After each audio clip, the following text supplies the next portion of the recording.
step, one step back. And so to define this moment, I want you to think about a text in the Bible. Hebrews chapter 10, verse 39, which says simply, we are not of those who shrink back unto destruction, but we are those who persevere unto the salvation of the soul. And Hebrews 1 says after that, now faith is the substance of things hoped for, the evidence of things not seen.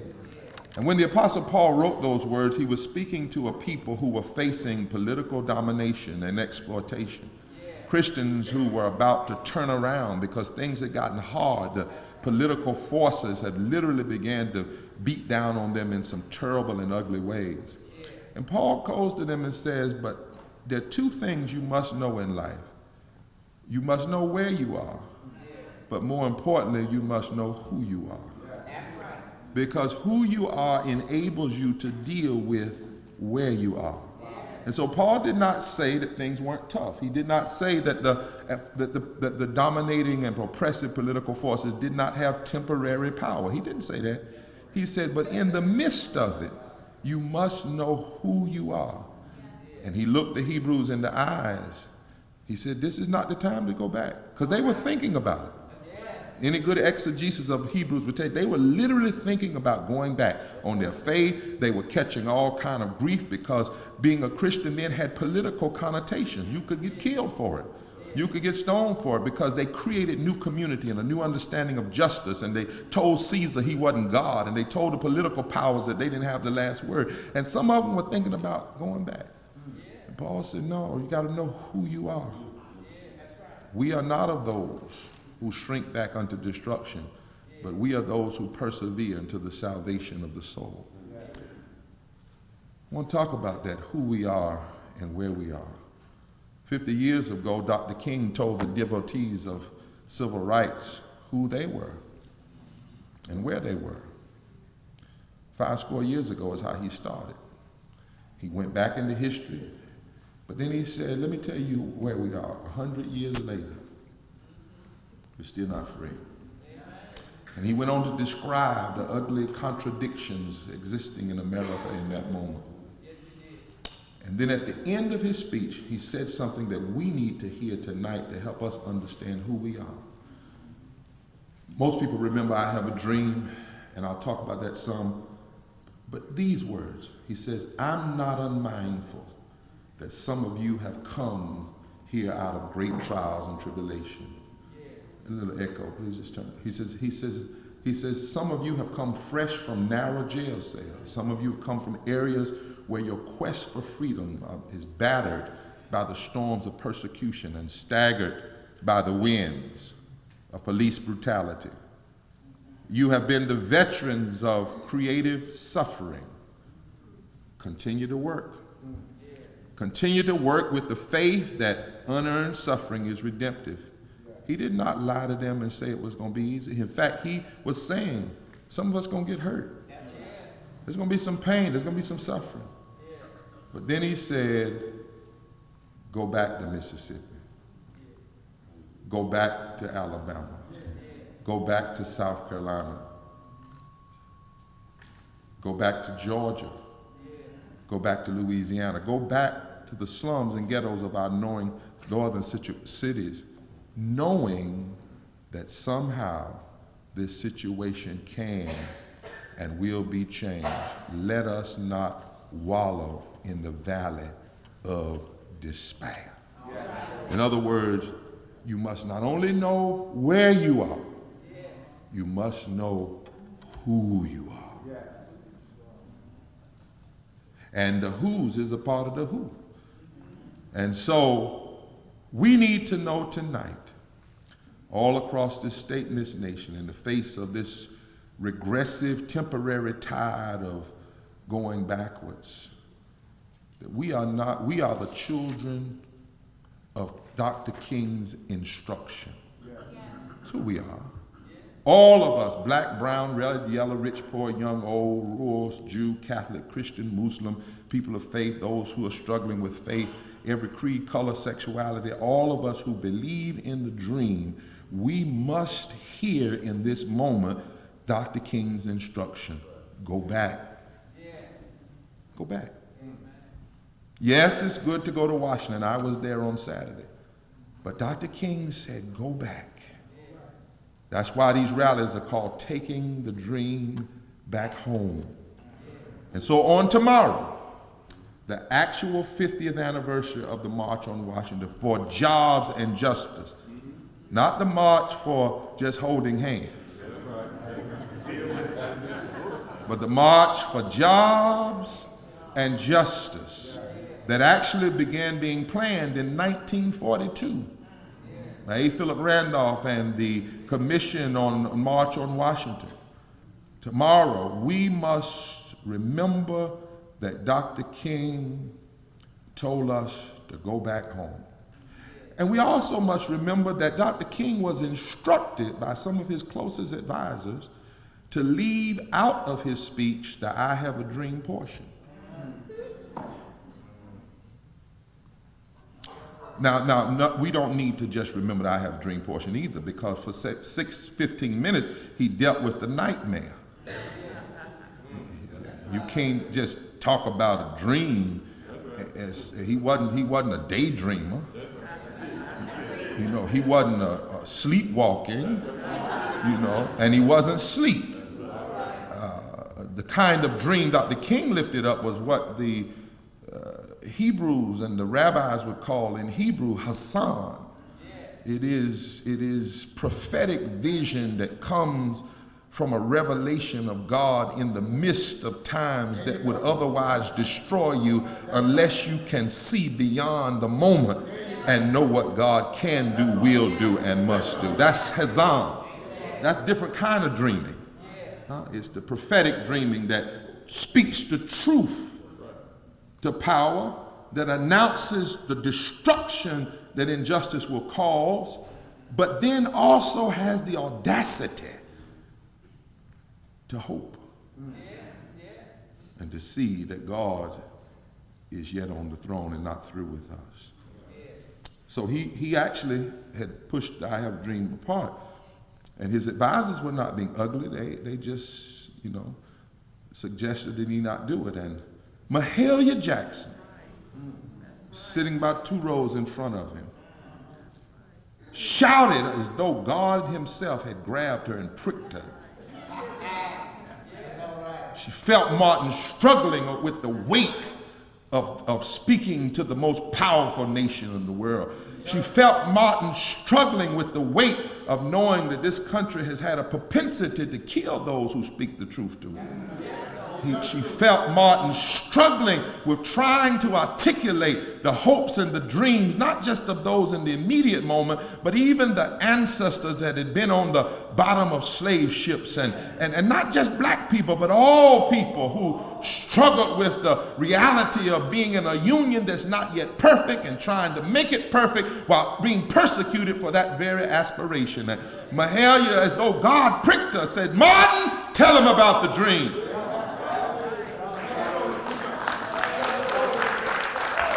And Martin plowed on through his prepared text, and then again, even as though Sophia, the name for the Holy Spirit in Greek, got a hold of Mahalia, and Mahalia said, "Tell him about the dream." It was at that point that the historians say Martin pushed his prepared ending aside, grabbed the podium, looked power in the eye, looked hate in the eye, looked meanness in the eye, and announced that it would not have the last word.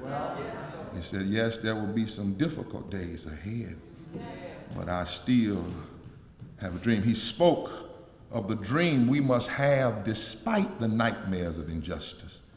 Whoever's listening around the world, around this state, remember this, the dream that we must have over and over again against the legal tactics of interposition and nullification, the attempts some use to deny justice and full implementation of the fundamentals of our Constitution.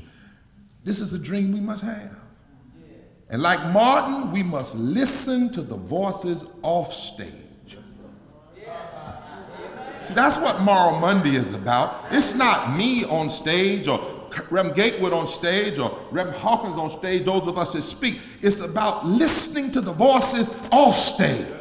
Listening to the voices hurting, listening to the voices that feel the pain when politicians abuse their power and use it to hurt rather than to help. And they are crying, tell us about the dream.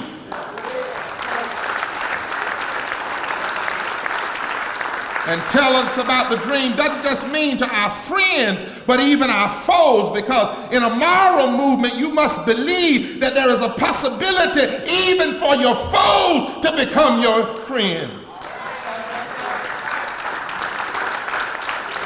And so tonight, we gather to say in word and deed on the eve before 13 counties and 13 congressional districts around North Carolina, the NAACP and the Forward Together Moral Monday movement will continue and expand our movement by holding at 5:30, all of them start at 5:30, 13 Take the Dream Back Home rallies. We honor those of the past by taking up the legacy of justice now, because commemoration is not enough when it comes to honoring prophets. The Bible says in one place we love the tombs of the prophets. But prophets need more, and prophetic vision needs more than folk who will come and look at the tombs.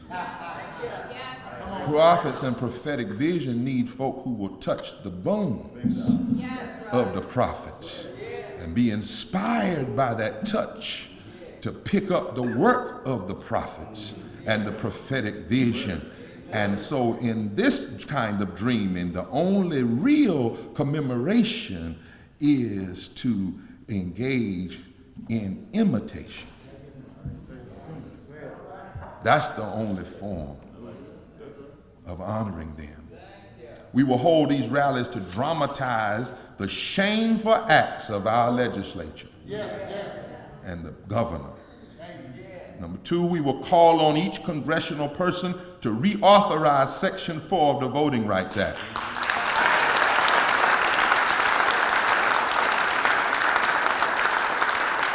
Especially in light of the gross and vulgar and suppressive attacks on voting rights in North Carolina that have become the worst in the nation.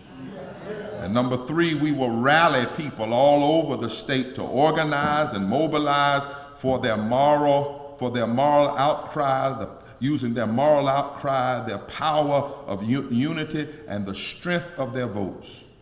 We must do this because we believe in the dream. Now let's be clear. Dr. King said something. He said, I have a dream that is deeply rooted in the American dream, which meant it had some other points of departure. I believe the dream he was talking about was first uttered by the prophet Amos when he said, let justice roll down like waters, righteousness like a mighty dream. That's part of that dream.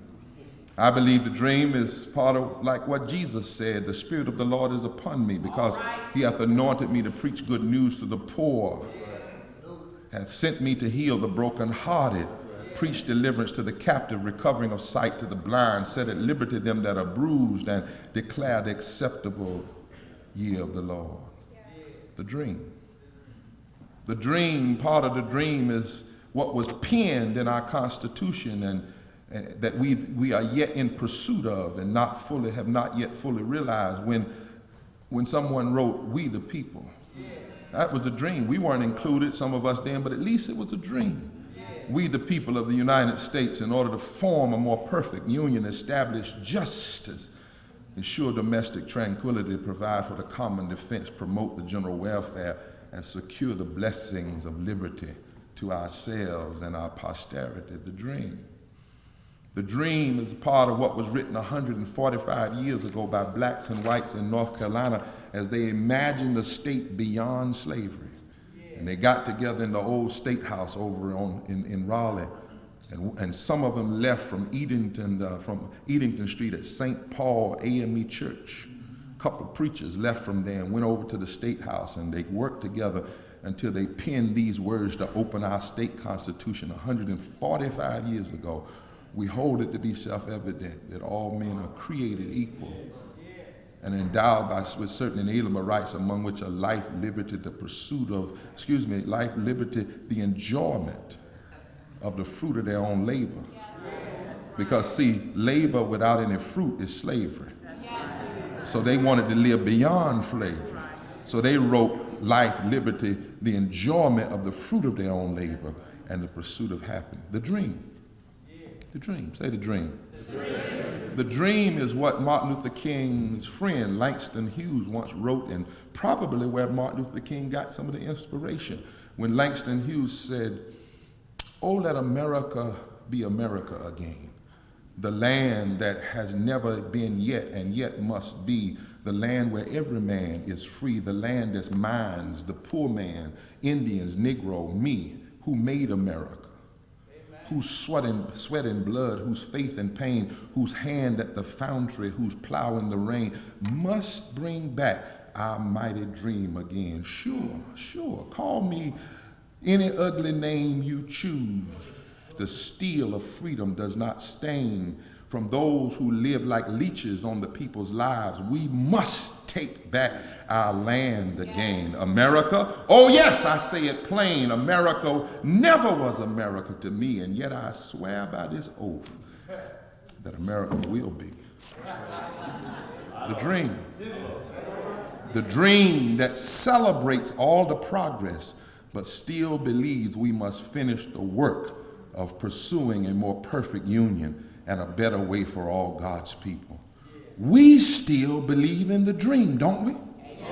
We still believe in the dream of love and the dream of truth and the dream of justice. That's why we stand. We still believe that North Carolina can be a state where the weak grow strong and the strong grow great when they help the weak. We still believe in the dream, in what we said to the governor before he ever was sworn into office. We said, "Governor, here's the dream. We're not just cursing the darkness. Here's what would make you a great governor. Fight, number one, for economic sustainability, jobs, addressing poverty, and people's labor rights." That's a good dream. Number two, stand for educational equality for all, which is 145 years old in our Constitution. Governor, that's a good dream. Mr. Berger, Mr. Tillis, fight for health care for everybody and protect Medicaid and Social Security and protect the environment. That's a good dream. Number four, if you really want to be statesmen and stateswomen and not Republicans and Democrats, address the disparities in our criminal justice system based on race and based on class. That's a good dream. And then if you want to really honor where we've come from as America, protect and expand voting rights and expand civil rights. That's a good dream, and that's what we offered them. We still believe. And because we still believe is why, Al, we've got to challenge and confront the nightmarish, immoral, extreme public policy that have been put upon our state by the legislative power of Tillis, Berger, and their merry men and women, and the executive power of Governor Pat McCrory, and the money and influence power of Art Pope. We have to lift up the dream, because there are too many people who are high on the extremism promoted by Koch, K-O-C-H. They are drunk with the detrimental ideology of the Tea Party. And they have popped too many of Art Pope's prescription for a backward society.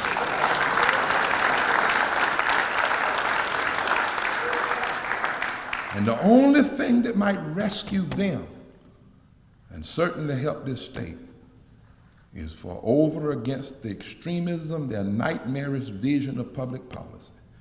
We hear the voices from off stage like Mahalia, saying, tell us about the dream. You know, this crowd, they have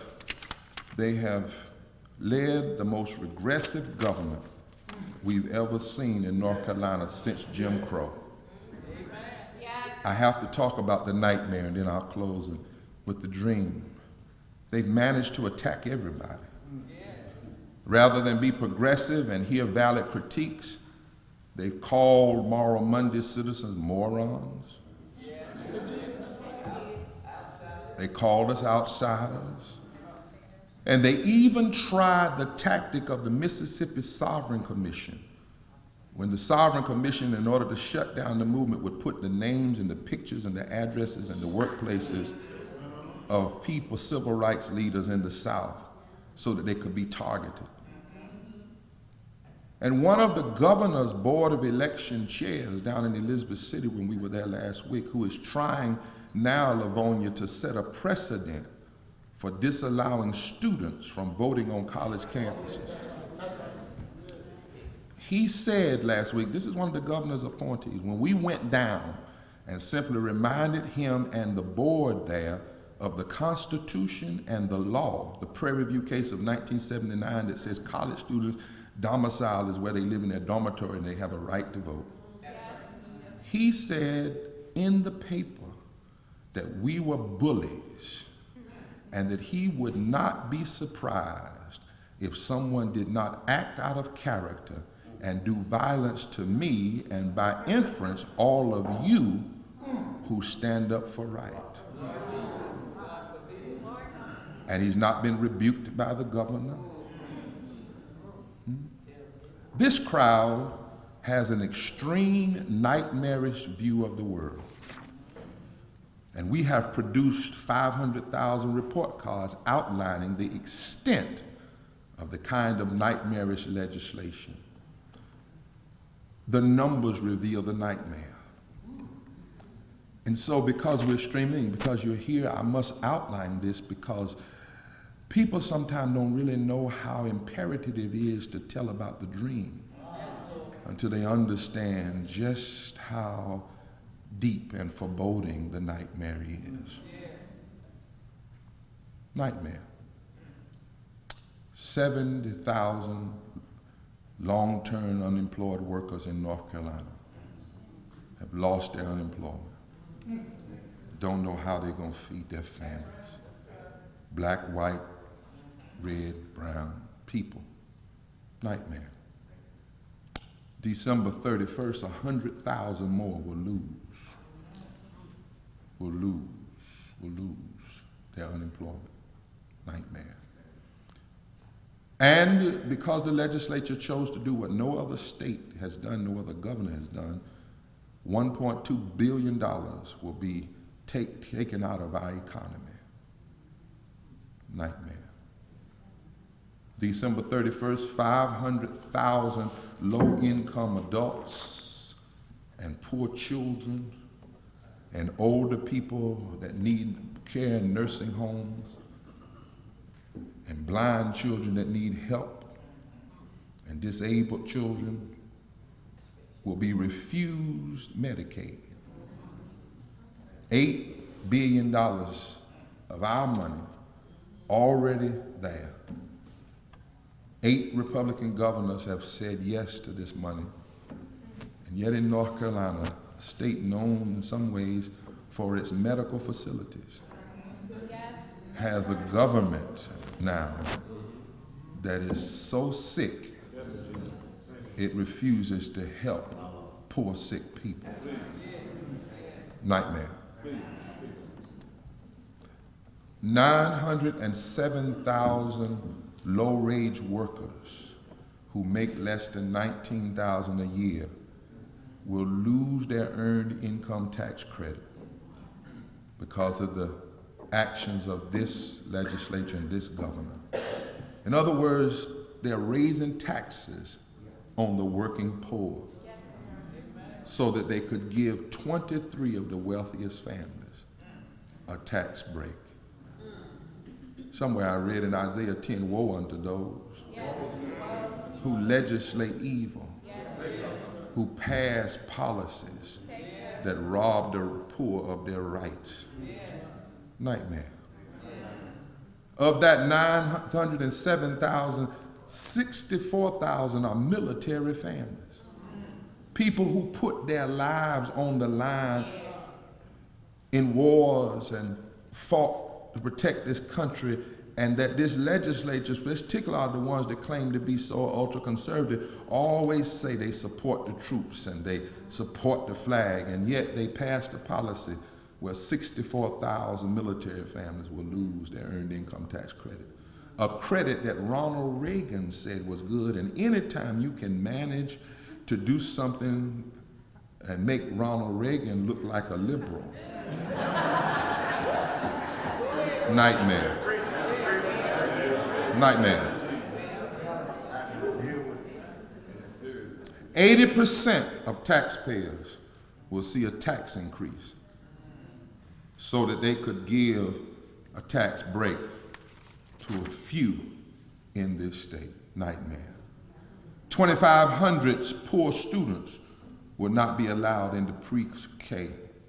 At-risk poor children, children that need to get a head start, will be denied that opportunity. Nightmare. 5,200 teachers will lose their jobs.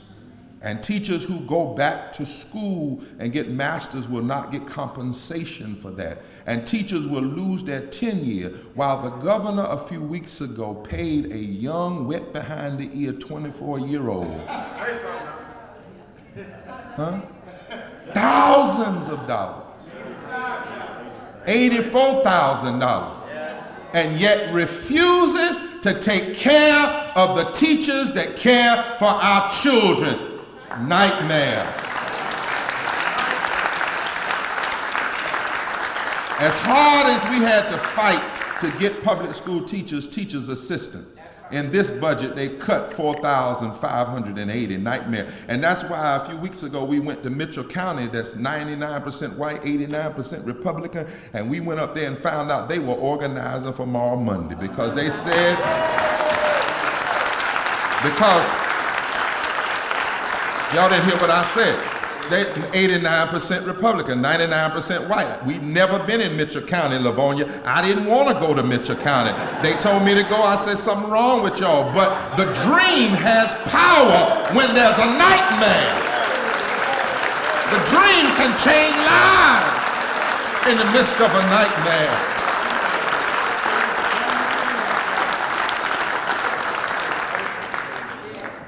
We now are ranked 50 in this country in teacher salary and per pupil spending. 50! That's a nightmare. Anytime it can be said that a state has gone below Mississippi and gone below Alabama, that's a nightmare. In a state where 145 years ago, people made public education a constitutional right, what this legislature is doing is morally indefensible. It is constitutionally inconsistent. It is economically insane. It's a nightmare. And then they've taken $10 million and gonna give it to, of your tax money and mine, and give it to pay tuition at unaccountable private schools. Then they passed this bill that will take 318,000 people that don't have the kind of voter ID that they say we have to have. The voter ID bill that they passed is worse than Alabama and South Carolina. Ms. Rosa O'Neill, our lead plaintiff, who started voting during Jim Crow, who got inspired at 10 years old to fight for freedom when she heard about the dream of her grandfather who was a slave, who when she first went to vote, she had to recite the preamble of the Constitution by memory to a person who could not read, who herself has registered over 5,000 people, who has had the Klan burn crosses in her yard. And now at 92, this law would deny her the right to vote. Nightmare. Nightmare. Nightmare. They want to end, after they've done all this damage, changed the tax code, and now making people pay money on sales tax that we never had to pay before. They were even so ruthless, they cut out that one weekend that you could go buy your children some tablets and some erasers. Huh? That's nightmare.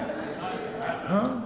Stopping same-day registration after we fought to win it. North Carolina became we've had the highest voter turnout the last 3 presidential elections of any other state, which, by the way, is what they're afraid of. 70% of African Americans voted last year. 69% of North Carolinians. If that continues, a narrow agenda doesn't have a chance in the public square. So what do? The governor gets on TV and says, I've signed this legislation, cutting Sunday voting, allowing vigilante poll workers. Now people from anywhere can come in your precinct and just point at you and say, I don't think that person is eligible to vote. Refuse to allow 17-year-olds to register. They've made it easier to send out absentee ballots that don't require voter ID, and they've made it easier to get and carry concealed guns than it is to vote. That is, my friends, a nightmare. The governor said it was common sense. We say it was common, because another synonym for common means vulgar. This legislature and this governor have engaged in the most vulgar attempt to manipulate the political system since the days of Jim Crow. And we must call it like it is. It is a nightmare. It's a nightmare for the poor. It's a nightmare for our children. It's a nightmare for teachers. It's a nightmare for the elderly. It's a nightmare for workers. It's a nightmare for those who have fought for the right to vote. That is why we must stay committed to the dream of justice and the dream of truth. And make no doubt about it, we will. We will. Because the nightmare has a time limit already placed on it by God. But the dream has divine resources, because dream can turn into visions, and those visions can lead you even when you are not asleep. We will educate the public. We will preach in our pulpits.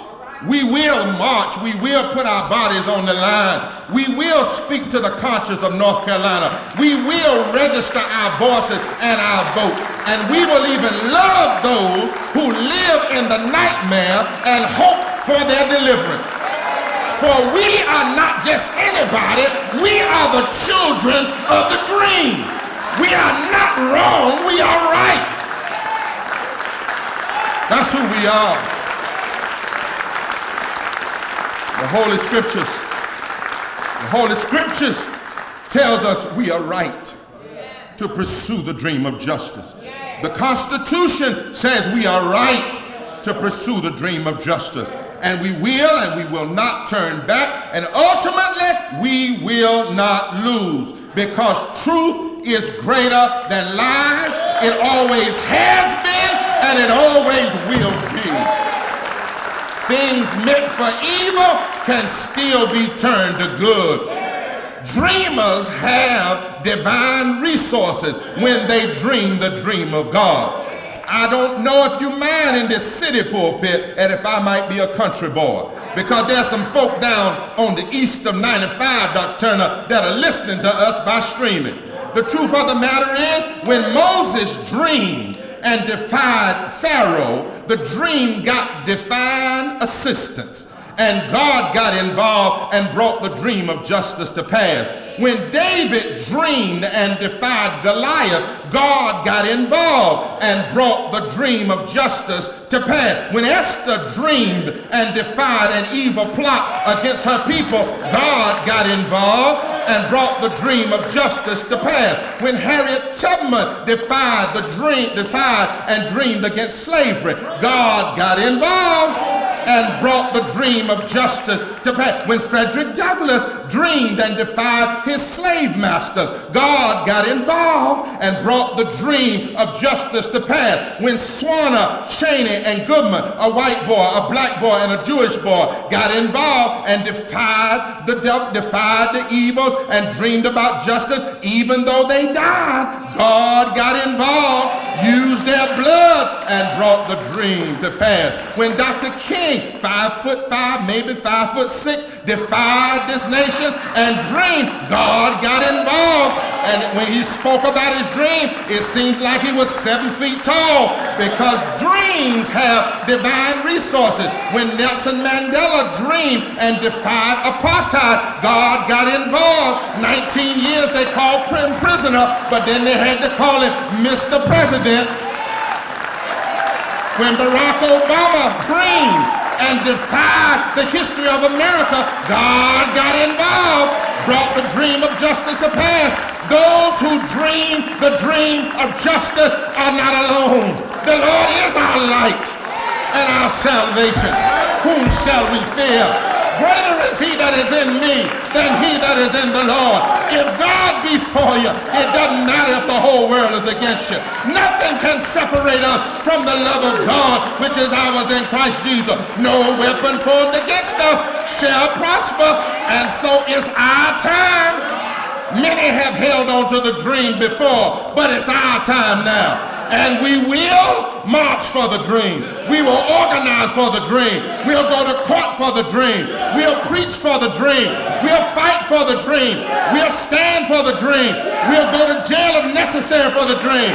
We will let the Lord use our lives for the dream. And we will never stop believing that with divine help, mountains are overcomable, valleys are crossable, problems are solvable, our spirits are renewable, enemies are defeatable, justice is obtainable, ways out of no ways are made possible, and even if you die for what is right, our lives are redeemable. Make no mistake, North Carolina. Make no mistake, America. We know who we are. We know whose we are. We are not of those who shrink back unto destruction, but we are those who persevere unto the salvation of the soul. Now faith is the substance of things hoped for and the evidence of things not seen. We will never stop as long as there's breath in our body, working for, believing, and fighting for the dream. We know where we are, but we know whose we are, and God will not leave us alone.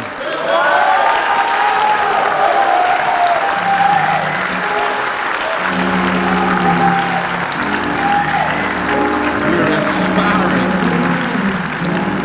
dream. Hear the voices off stage. Hear Mahalia. Hear that mother that lost her job, unemployment. That child is sick. Come on up. Saying, tell them about the dream. Be honest about the nightmare, but don't let the nightmare have the last word. We come tonight because we're under mandate. To lift up bowed down heads. And to strengthen feeble knees.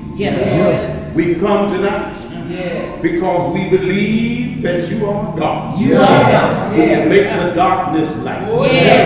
Who can straighten out the crooked place. Who can handle those who are drunk and sated with their own power. We come tonight because we've seen you work before. Some of us have been here long enough to see these schemes before. And we know that they cannot live. They cannot last. And they cannot prevail. So we come with the confidence. Born not of just a few days. We come with confidence that is born of many years. We come with confidence that is reinforced by prayer, by labor, and by struggle. And we pray for your hand to be upon this state. Oh God, we cannot, we will not, we do not surrender the future and the fortunes of this state into the hands of those who have designs and intentions that are not filled with love and charity. That's right. We pray your blessing upon everyone who has a voice to cry out. Upon all who have strength to march. We pray that you would quicken the people. Have the courage and the energy to do what you have commanded. And we pray that you would energize others who have sat by the wayside, who have pondered in their heart, who have let another step forward. And we pray for an urgency that would drive each and every one of us to do the things that reinforce the ways of justice and of truth. We are so bold tonight as to believe that you will hear us. Yes, God. We are encouraged tonight. We have confidence that our efforts will not fall to the ground. So we pray for those whom you set before us as leaders. We ask you to put a shield of protection around those who have stepped forward. We pray protection and blessing and defense for the president of the NAACP, the prophet in this state, the one whom you have raised, the one whose voice has been heard, whose leadership has been recognized. We pray that you would continue to feed and fill his mind with insight and with wisdom, that you would give him favor with those who are seeking to discern the right way. We ask your blessing and protection upon lawyers and upon pastors and upon field workers, upon all who will stand with us. We pray for legislators who stand in a minority among those who have turned a backward face toward the plans of justice and the righteous ways of goodness. We pray, O God, that mercy and justice and righteousness will prevail in this land. Let it rain down. Let it rain down. Let justice roll down like water and righteousness like a mighty stream. For you have shown us what is good, what you require of us, and that we do justice, that we love mercy, that we walk humbly with our God. And now, in the face of every principality, we call a lie and deception, every line of division, every boundary that would separate those who are seeking the good and just way.